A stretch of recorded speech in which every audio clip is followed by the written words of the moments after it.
Hari ini saya membuat satu laporan polis bersama dengan salah seorang ahli Dewan Tertinggi Perkasa, Saudara Ridwan, berkaitan dengan isu U-Mobile yang dikatakan telah mendapat tender untuk menjalankan apa panggil tu? Fasa kedua 5G. Fasa kedua 5G atau 5G, membabitkan telekomunikasi lah, internet semua tu.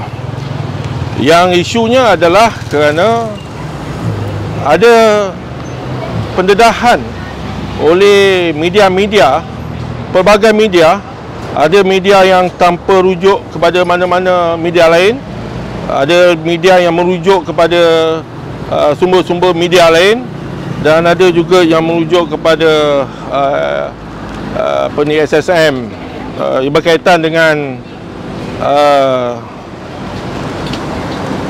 dikaitkan dengan yang di-Pertuan Agong yang mempunyai saham dalam U-Mobile. Ini yang agak merasa kami Perkasa ni adalah sebuah NGO yang dalam tujuh perjuangan trustnya memperkasa kemuliaan institusi Raja-Raja Melayu.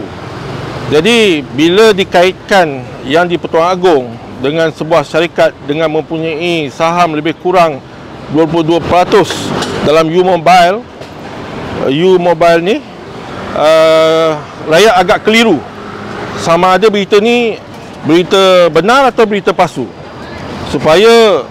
sebab rakyat mengetahui bahawa Raja-Raja Melayu tidak boleh terbabit dengan perniagaan seperti mana yang termaktub dalam perlembagaan. Jadi pastinya seorang raja yang di-Pertuan Agong yang ada sekarang ni, apa lagi Sultan Johor, amat tegas dari segi tata kelola, orang kata integriti. Tak akan mungkin membiarkan beliau terbabit, tuanku terbabit dalam apa-apa perniagaan selama 5 tahun ni menjadi ketua negara. Ada sebab-sebab peraturan ataupun undang-undang dalam perlembagaan menghalang Raja-Raja Melayu terbabit dalam perniagaan.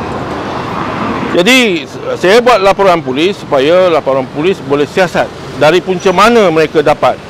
Sebab apa yang saya baca semuanya tidak ada buktikan. SSM punya sijil, SSM punya form 49 berkaitan dengan pemegang saham, directors ke ataupun tak ada. Cuma hanya kata merujuk kepada SSM punya rekod. Jadi saya mintalah pihak polis segera buat siasatan, ianya membabitkan batang tubuh yang di-Pertuan Agong. Kalau tidak betul, ianya satu penghinaan, satu fitnah kepada Raja Melayu. Ini yang saya bimbang. Kalau benda ni selalu biarkan, ianya akan menjadi benda dianggap betul. Ini yang kita bimbang, supaya kita harap pihak polis siasat benda ni. Kalau benda ni betul, memang ada nama tuanku, memang tuanku terbabit sama dalam sahamnya, itu isu lain. Isu nanti kita tengoklah bagaimana keadaannya, supaya kita tidak boleh menegur, mengkritik tuanku dengan sesuka hati tanpa merujuk dengan pihak-pihak yang berkaitan dengan undang-undang jugalah.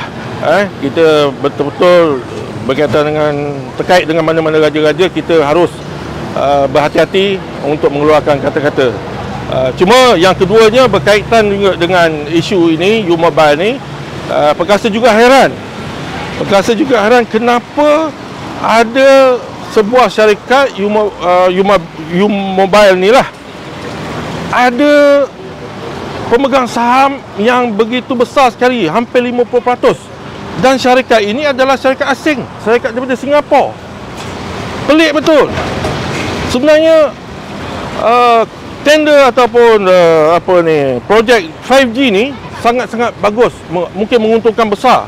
Kenapa tidak dibagi pada orang tempatan saja, syarikat-syarikat tempatan saja yang mempunyai kepentingan orang Melayu terutamanya.